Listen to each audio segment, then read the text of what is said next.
എൻ്റെ ഏറ്റവും പ്രിയപ്പെട്ട എല്ലാവർക്കും ഈ ഒരു പുതിയ വീഡിയോയിലേക്ക് സ്വാഗതം. ഞാൻ നിങ്ങളുടെ സ്വന്തം സുരേഷ് പൂനൂർ, പൂനെ. ഒരുപക്ഷെ നിങ്ങൾക്കെന്നെ തിരിച്ചറിയാൻ പ്രയാസമായി എന്ന് വരാം. വളരെ അടുത്തുള്ളവർക്ക് ചിലപ്പം പ്രയാസമില്ലാതെ അവർ തിരിച്ച് അറിഞ്ഞു കാണും. എന്തായാലും ഞാൻ ഈ ഭാഗത്തൊരു 15 മുടി വീതം ഉണ്ടായിരുന്ന എടുത്ത് കളഞ്ഞു. പുതിയൊരു ലുക്കിലേക്ക് വന്നിരിക്കുകയാണ്. സത്യം പറഞ്ഞാൽ മനുഷ്യൻ്റെ വേഷമോ അല്ലെങ്കിൽ ഭാഷയോ അല്ലെങ്കിൽ അദ്ദേഹത്തിൻ്റെ ലുക്ക് അല്ലെങ്കിൽ നമ്മൾ കാണുന്ന രീതി അല്ലേ, ഫിസിക്കൽ അപ്പിയറൻസ് എന്ന് പറയും, അതാണോ പ്രധാനം? അല്ലെങ്കിൽ കാഴ്ചപ്പാട് അല്ലെങ്കിൽ വ്യൂ, നമ്മൾ മനസ്സുകൊണ്ട് എന്ത് കാണുന്നു, പ്രശ്നങ്ങളെ എങ്ങനെ കാണുന്നു, ഏതാണ് ഏറ്റവും പ്രധാനം? മനുഷ്യൻ്റെ ലുക്കിലാണെന്ന് ഞാൻ വിശ്വസിക്കുന്നില്ല. ഒരുപക്ഷെ നമുക്കൊരു മനുഷ്യനെ നമ്മുടെ മനസ്സിൽ ആ ഒരു രൂപം, ഒരു വ്യക്തിയെ കണ്ടിട്ട് മനസ്സിലൊരു രൂപം നമ്മുടെ മനസ്സിൽ അങ്ങനെ രൂപാന്തരപ്പെട്ട് കാണും. ഈ വ്യക്തി എന്ന് പറഞ്ഞാൽ എങ്ങനെയാണ്, മീശ എങ്ങനെയാണ്, താടി എങ്ങനെയാണ്, അല്ലെങ്കിൽ കാണാൻ എങ്ങനെയാണ്, സംസാര രീതി ഇതാണ്. അപ്പോൾ നമുക്കൊരു ധാരണ മനസ്സിലൊരു റെക്കോർഡിങ് പോലെ ഉണ്ടാവും അല്ലേ. അപ്പോൾ അതിൽ നിന്ന് വ്യത്യസ്തമായി കാണുമ്പോൾ നമുക്കൊരു സംശയം തോന്നും, വ്യക്തി തന്നെ അല്ലേ ഇത്, അല്ല ആൾ മാറിപ്പോയോ? പക്ഷേ മനുഷ്യൻ്റെ കാഴ്ചയിലല്ല നാം വിശ്വസിക്കേണ്ടത്, കാഴ്ചപ്പാടിലാണ്. ഒരു മനുഷ്യൻ എന്ത് പറയുന്നു, എങ്ങനെ പെരുമാറുന്നു, എന്താണ് അദ്ദേഹം എന്നുള്ളത്, അദ്ദേഹത്തിൻ്റെ വ്യക്തിത്വം തെളിയിക്കുന്ന കാര്യങ്ങൾ, അദ്ദേഹത്തിൻ്റെ പെരുമാറ്റവും സംസാരവും പ്രവൃത്തിയും. പറയുന്നതാണോ പ്രവർത്തിക്കുന്നത്? പ്രവൃത്തിയും അതുപോലെ നമ്മൾ സംസാരവും തമ്മിൽ യാതൊരു ബന്ധമില്ലാത്ത അവസ്ഥ വരുമ്പോഴാണ് പലപ്പോഴും ആ വ്യക്തിത്വങ്ങളെ നമുക്ക് വിശ്വസിക്കാനും അല്ലെങ്കിൽ മുന്നോട്ട് ആ സൗഹൃദം കൊണ്ടുപോകാനൊക്കെ പ്രയാസം വരുന്നത്. അപ്പോൾ നമ്മൾ സംസാരവും അതുപോലെ തന്നെ പ്രവൃത്തിയും ഒരുപോലെ ആയിരിക്കണം. സംസാരത്തിലപ്പുറമാവരുത് പ്രവൃത്തി, അതനുസരിച്ചാവണം. ഇപ്പോൾ നമ്മൾ പറയുന്ന കാര്യത്തിൽ വിശ്വാസം തോന്നണമെങ്കിൽ നമ്മളത് പ്രവർത്തിച്ച് കാണിച്ചു കൊടുക്കണം. അപ്പോൾ ഇന്ന് അതൊന്നുമല്ല നമ്മുടെ സബ്ജക്റ്റ്. നമ്മുടെ സബ്ജക്റ്റ് നമ്മൾ ഈ ആധ്യാത്മിക കാര്യങ്ങളെക്കുറിച്ചായിരുന്നു സംസാരിച്ചുകൊണ്ടിരുന്നത് കുറച്ച് ദിവസങ്ങളായിട്ട്. അതിലൊരു വിഷയം തന്നെയാണ് ഞാനിപ്പോൾ നിങ്ങളോട് പറയാൻ പോകുന്നത്. നിങ്ങൾ കേട്ടിട്ടുണ്ടോ, നമ്മുടെ പുണ്യഗ്രന്ഥങ്ങളിലൊക്കെ വ്യക്തമായിട്ട് എഴുതിയിട്ടുണ്ട്, ബ്രഹ്മജ്ഞാനേന ബ്രാഹ്മണ. അതിൻ്റെ അർത്ഥത്തെക്കുറിച്ച് നിങ്ങൾ ചിന്തിച്ചിട്ടുണ്ടോ? ആരാണ് ബ്രാഹ്മണൻ എന്നാണ് നമ്മുടെ പുണ്യഗ്രന്ഥങ്ങളിലൊക്കെ പറയുന്നത്. 1000 ജന്മങ്ങൾക്ക് ശേഷം, 1000 ജന്മം നമ്മുടെ ഇത് കഴിഞ്ഞ ശേഷം നമുക്ക് കിട്ടുന്ന ഒരു ജന്മമാണ്, അതും ഒരു പുണ്യജന്മമാണ് ബ്രാഹ്മണ ജന്മം എന്നാണ് പൊതുവെ എല്ലാ ഗ്രന്ഥങ്ങളിലും, ഹിന്ദു പുരാണ ഗ്രന്ഥങ്ങളിലൊക്കെ പറഞ്ഞിരിക്കുന്നത്. അപ്പം അത്രയും ഈ ബ്രാഹ്മണൻ എന്ന ആ ഒരു ജാതിയെ അത്രയും പ്രാധാന്യത്തോടെയാണ് അവിടെ കാണിച്ചിരിക്കുന്നത്. ഞാനൊരു ബ്രാഹ്മണനല്ല, പക്ഷേ എല്ലാ ജാതി വർഗ വിഭജനം ഉണ്ടായപ്പോൾ ഇത് ബ്രാഹ്മണൻ, ഇത് ശൂദ്രൻ, ഇത് വൈശ്യൻ, ഇത് ക്ഷത്രിയൻ, അങ്ങനെ 3-4 തരത്തിൽ നമ്മുടെ മനുഷ്യനൊക്കെ തരംതിരിച്ചു. അതിൽ ഭഗവാനോട് ഏറ്റവും അടുത്ത് നിൽക്കുന്നത്, ഭഗവത് പാദം സ്പർശിക്കാനും ഭഗവാന്റെ പൂജ നടത്താനുമുള്ള അല്ലെങ്കിൽ അങ്ങനെയുള്ള ശുഭകാര്യങ്ങളൊക്കെ ചെയ്യാനുള്ള അധികാരം ബ്രാഹ്മണന് മാത്രമാണ് നൽകിയിരുന്നത്. അതുകൊണ്ട് തന്നെയാണ് ഈ ബ്രാഹ്മണ ജന്മത്തെ, ഒരു ബ്രാഹ്മണനായി ജനിച്ച വ്യക്തിയെ കൂടുതൽ ആദരവോടെ നമ്മളൊക്കെ കണ്ടിരുന്നത്. ഇന്നത്തെ ആ കാഴ്ചപ്പാടിലൊക്കെ വ്യത്യാസം വന്നു. പക്ഷേ ആത്യന്തികമായിട്ട് നമ്മൾ ചിന്തിക്കുകയാണെങ്കിൽ അങ്ങനെ ആയിരുന്നു തരംതിരിച്ചത്. അപ്പോൾ എനിക്ക് ചോദിക്കാനുള്ള ചോദ്യം ഇതാണ്. അതേപോലെ ഗ്രന്ഥങ്ങളിലൊരു ഭാഗത്ത് എഴുതി വെച്ചതും ബ്രഹ്മജ്ഞാനേന ബ്രാഹ്മണ, ബ്രഹ്മജ്ഞാനമുള്ളവനാണ് ബ്രാഹ്മണൻ. അപ്പോൾ നാം ബ്രാഹ്മണനെ എങ്ങനെയാണ് കാണുന്നത്? ബ്രഹ്മജ്ഞാനത്തെക്കുറിച്ച് നമുക്കറിയില്ല, അദ്ദേഹത്തിൻ്റെ ജ്ഞാനം എന്താണെന്ന് നമുക്കറിയില്ല. പക്ഷേ നമ്മൾ നോക്കുമ്പോൾ ഒരു ബ്രാഹ്മണൻ്റെ മകൻ, അച്ഛനും ബ്രാഹ്മണൻ മകനും ബ്രാഹ്മണൻ, അല്ലേ? അത് മാത്രമേ ഉള്ളൂ. പക്ഷേ ഭഗവത്ഗീതയിൽ വ്യക്തമായിട്ട് പറയുന്നുണ്ട്, ബ്രാഹ്മണൻ എന്നത് ജന്മം കൊണ്ടല്ല കർമ്മം കൊണ്ടാണ് ബ്രാഹ്മണൻ. അപ്പം ഇവിടെ ഭഗവാൻ ഉദ്ദേശിച്ചിരിക്കുന്നത് ബ്രഹ്മജ്ഞാനേന ബ്രാഹ്മണ എന്ന് പറയുന്നതിൽ നിന്നും ഭഗവാന്റെ വാക്കുകളിൽ നിന്നും അർത്ഥമാക്കിയിരിക്കുന്നത് ആർക്ക് ബ്രഹ്മജ്ഞാനമുണ്ടോ അവനാണ് ബ്രാഹ്മണൻ.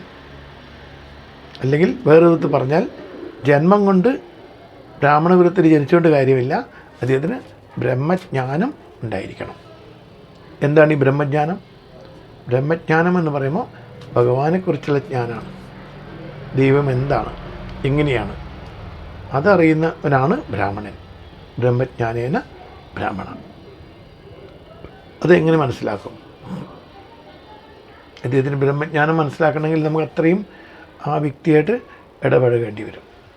പക്ഷേ ഇവിടെ ഒരു കാര്യമുണ്ട്, ദൈവത്തെ മനസ്സിലാക്കാൻ നിങ്ങൾക്ക് ഒരുപാട് പഠിക്കണമെന്നില്ല, അല്ലേ?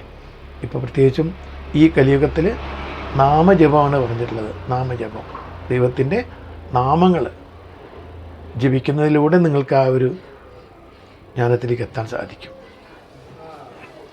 ആദ്യമായിട്ട് നമുക്ക് വേണ്ടത് ഈ പ്രകൃതി ശക്തിയിൽ വിശ്വാസം, ഭഗവാനിൽ വിശ്വാസം, നമ്മെ സൃഷ്ടിച്ച, അതായത് നമ്മുടെയൊക്കെ സ്രഷ്ടാവിൽ ഒരു വിശ്വാസം, തീവ്രമായ വിശ്വാസം ഉണ്ടായിരിക്കുകയാണ്. എങ്കിൽ മാത്രമേ എപ്പോഴും സദാ അദ്ദേഹത്തിൻ്റെ നാമം ജപിക്കാൻ സാധിക്കൂ, അല്ലേ? ഈ നാമജപത്തിനുവേണ്ടി നിങ്ങളുടെ ജോലിയോ കാര്യങ്ങളോ ഒന്നും മാറ്റി വെക്കേണ്ട ആവശ്യമില്ല. ആദ്യഘട്ടത്തിൽ നാമജപം വളരെ പ്രാധാന്യം അർഹിക്കുന്ന കാര്യമാണ്. പിന്നീട് അങ്ങോട്ട് എത്തുമ്പോൾ ഒരുപക്ഷെ നാമം ജപിക്കാൻ നമുക്ക് പറ്റാത്ത അവസ്ഥയിലാണെങ്കിൽ നാം ചെയ്യുന്ന കർമ്മങ്ങൾ, നാം എന്തൊക്കെയാണ് കാര്യങ്ങൾ ചെയ്യുന്നത്, ഏത് ജോലിയാണ് ചെയ്യുന്നത്, അത് ആത്മാർത്ഥമായി ചെയ്യുന്നതിലൂടെ നമുക്ക് ദൈവത്തിനെ കണ്ടെത്താം, ദൈവത്തെക്കുറിച്ച് മനസ്സിലാക്കാൻ സാധിക്കും. അല്ലെങ്കിൽ ദൈവത്തിൻ്റെ ലിസ്റ്റിൽ നമ്മുടെ പേരുണ്ടാവും, ഭക്തൻ നമ്പർ 1. അപ്പം നിങ്ങൾ ചെയ്യുന്ന കർമ്മം അതെന്തായാലും ആത്മാർത്ഥമായിട്ട് ചെയ്യാം. ആരെയും പറ്റിക്കാതിരിക്കുക, ജോലിയിൽ കളവ് നടത്താതിരിക്കുക. പറഞ്ഞാൽ അതിലൊരു തട്ടിപ്പ് നടത്താതെ ജോലി അതിൻ്റെ രീതിയിൽ ആത്മാർത്ഥമായിട്ട് തന്നെ ചെയ്യുമ്പോൾ കർമ്മം കൊണ്ട് തന്നെ നിങ്ങൾ ഒരുപാട് ഭഗവാനോട് അടുക്കുന്നു. അങ്ങനെയുള്ള മനുഷ്യനെയാണ് ഭഗവാൻ ഏറ്റവും ഇഷ്ടം. എല്ലാം വിട്ടറിഞ്ഞ് എല്ലാ ഉത്തരവാദിത്തങ്ങളും മറന്നിട്ട് ഭഗവാനെ നാം മാത്രം ജപിച്ചിരിക്കുന്നവനെ ഭഗവാൻ ഇഷ്ടപ്പെടാൻ സാധിക്കും. കാരണം ദൈവം നമ്മളെ സൃഷ്ടിക്കുമ്പോൾ തന്നെ നമുക്ക് ഓരോ കർമ്മങ്ങൾ, ഓരോ കടമകൾ, ഓരോ ഉത്തരവാദിത്തങ്ങൾ, ഓരോ ധർമ്മങ്ങളൊക്കെ തന്നിട്ടുണ്ട്. അതിനെയൊക്കെ പരിപാലിക്കും കൂടി നമ്മുടെ ഈ ജീവിതത്തിൻ്റെ, ഈ ജന്മത്തിൻ്റെ ലക്ഷ്യമാണ്.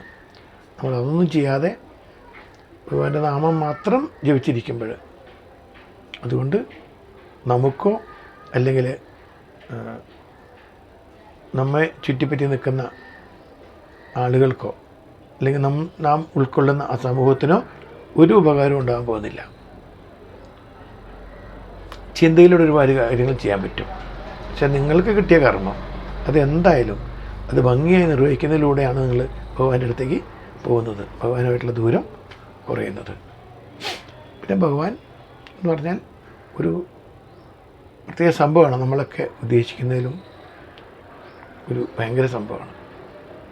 അത്ര പെട്ടെന്നൊന്നും ഭഗവാന്റെ പ്രീതിക്ക് പ്രാപ്തനാവാൻ അല്ലെങ്കിൽ പ്രാപ്തിയാവാൻ നമുക്ക് സാധിക്കില്ല. കാരണം അദ്ദേഹത്തിൻ്റെ തീരുമാനങ്ങളും നമ്മയൊക്കെ പരീക്ഷിക്കുന്ന രീതിയൊക്കെ വ്യത്യസ്തമാണ്.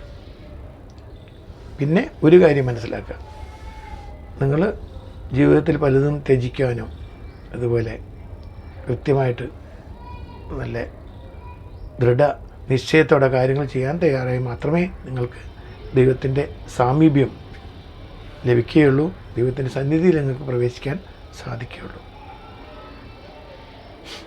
ചില ചിട്ടകളും കാര്യങ്ങളൊക്കെ നമുക്ക് ചെയ്യേണ്ടതായിട്ട് വരും. പല വേണ്ടാത്ത മോഹങ്ങൾ, ആഗ്രഹങ്ങളൊക്കെ നമുക്ക് ഉപേക്ഷിക്കേണ്ടതായിട്ട് വരും. നമുക്ക് മാത്രം സുഖം കിട്ടുന്ന, മറ്റുള്ളവർക്ക് ദ്രോഹമാകുന്ന കാര്യങ്ങളൊക്കെ ഉപേക്ഷിക്കേണ്ടി വരും. മറ്റുള്ളവരെ പറ്റി മോശമായി ചിന്തിക്കുന്നത് പോലും നമുക്ക് ഉപേക്ഷിക്കേണ്ടതായിട്ട് വരും. ഒരു മനുഷ്യ മനസ്സിൽ ഒരുവിധം പല ചിന്തകളും വരും, അല്ലേ? ഒരുവിധം ചിന്ത മാത്രമല്ല. അപ്പോൾ അങ്ങനെയുള്ള സേവനം ചെയ്യാൻ തയ്യാറാകുക ത്യാഗമനസ്ഥിതിയോടെ.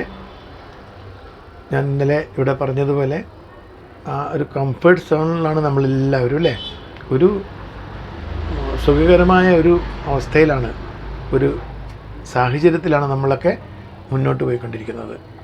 അതിലൊരു വ്യത്യാസം വരുത്താനും എന്തെങ്കിലും ഒരു പ്രശ്നങ്ങൾ ഉണ്ടാവാനോ അല്ലെങ്കിൽ ആ ഒരു സുഖത്തിന് കോട്ടം വരുന്ന രീതിയിലൊന്നും ചെയ്യാൻ നമ്മൾ തയ്യാറില്ല. അത് ആർക്ക് ദോഷമായാലും ഗുണമായാലും കുഴപ്പമില്ല എന്നുള്ള അഭിപ്രായത്തിലാണ് നമ്മൾ ചെയ്തുകൊണ്ടിരിക്കുന്നത്. അപ്പം നമ്മൾ ആ കംഫർട്ട് സോണിൽ നിന്ന് പുറത്തേക്ക് വരാൻ തയ്യാറാണെങ്കിൽ മാത്രമേ നമുക്ക് ഇത്തരം കാര്യങ്ങളൊക്കെ നേടാൻ സാധിക്കൂ അല്ലേ.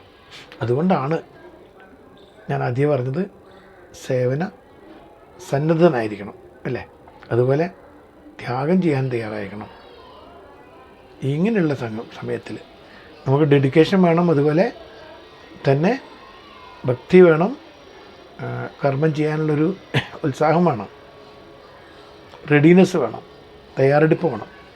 അത് മനസ്സുകൊണ്ട് അതുപോലെ ശരീരം കൊണ്ടൊക്കെ നമ്മൾ തയ്യാറാകുമ്പോഴാണ് ഭഗവാന്റെ അടുത്തേക്ക് എത്രയും പെട്ടെന്ന് എത്താൻ സാധിക്കുന്നത്. അപ്പോൾ ഒരു കാര്യം ഞാനിവിടെ പറഞ്ഞത് പ്രത്യേകം ഓർക്കുക, ബ്രാഹ്മണൻ എന്നത് ഒരു പൂണൂലിട്ടവനോ ഉപനയനം കഴിഞ്ഞ് പൂണൂലിട്ടവൻ്റെ കാര്യമില്ല. ബ്രാഹ്മണനായിട്ട് കുറേ ക്വാളിറ്റീസ് ഉണ്ട്. ആ ക്വാളിറ്റിയൊക്കെ ആ ബ്രാഹ്മണന് ഉണ്ടെങ്കിൽ മാത്രമേ, ആ ഉപനയനം കഴിഞ്ഞ് അദ്ദേഹത്തിന് ഉണ്ടെങ്കിൽ മാത്രമേ അദ്ദേഹത്തെ ബ്രാഹ്മണനായിട്ട് നമുക്ക് കണക്കാക്കാൻ പറ്റൂ. ഇവിടെ ഭഗവാൻ ഉദ്ദേശിച്ചതല്ല. ബ്രഹ്മജ്ഞാനേന ബ്രാഹ്മണ എന്ന് പറയുമ്പോൾ ബ്രഹ്മത്തെ അറിയുന്നവൻ ആണ് ബ്രാഹ്മണൻ. ജന്മം കൊണ്ടല്ല കർമ്മം കൊണ്ടെന്ന് പറഞ്ഞു കഴിഞ്ഞു. അപ്പം അതിനർത്ഥം നിങ്ങൾക്കും, ഞാനൊരു ബ്രാഹ്മണനല്ല, നിങ്ങളും ബ്രാഹ്മണരല്ലായിരിക്കാം, ചിലപ്പോൾ കേൾക്കുന്നവർ ബ്രാഹ്മണരും ഉണ്ടാവാം. ബ്രാഹ്മണനല്ലെങ്കിലും നിങ്ങൾക്കൊരു ബ്രാഹ്മണനായി മാറാൻ സാധിക്കും. ബ്രാഹ്മണൻ്റെ ആ ഒരു ജന്മം, ഈ ജന്മം നിങ്ങൾക്ക് ബ്രാഹ്മണൻ തന്നെയായി മാറാൻ പറ്റും നിങ്ങളുടെ കർമ്മം കൊണ്ട്. അത് കുറച്ച് കടുപ്പമുള്ള വഴികളാണ്, അനുഷ്ഠാനങ്ങളുണ്ട്. അപ്പോൾ അതൊക്കെ നിർവഹിച്ച് കഴിഞ്ഞാൽ നമുക്കും ബ്രാഹ്മണനാവാം. ദൈവത്തിനറിയാം, ദൈവത്തിനറിയുന്നവനാണ് ബ്രാഹ്മണൻ. അപ്പം ഈ ഒരു കാര്യം പ്രത്യേകം ശ്രദ്ധിക്കുക.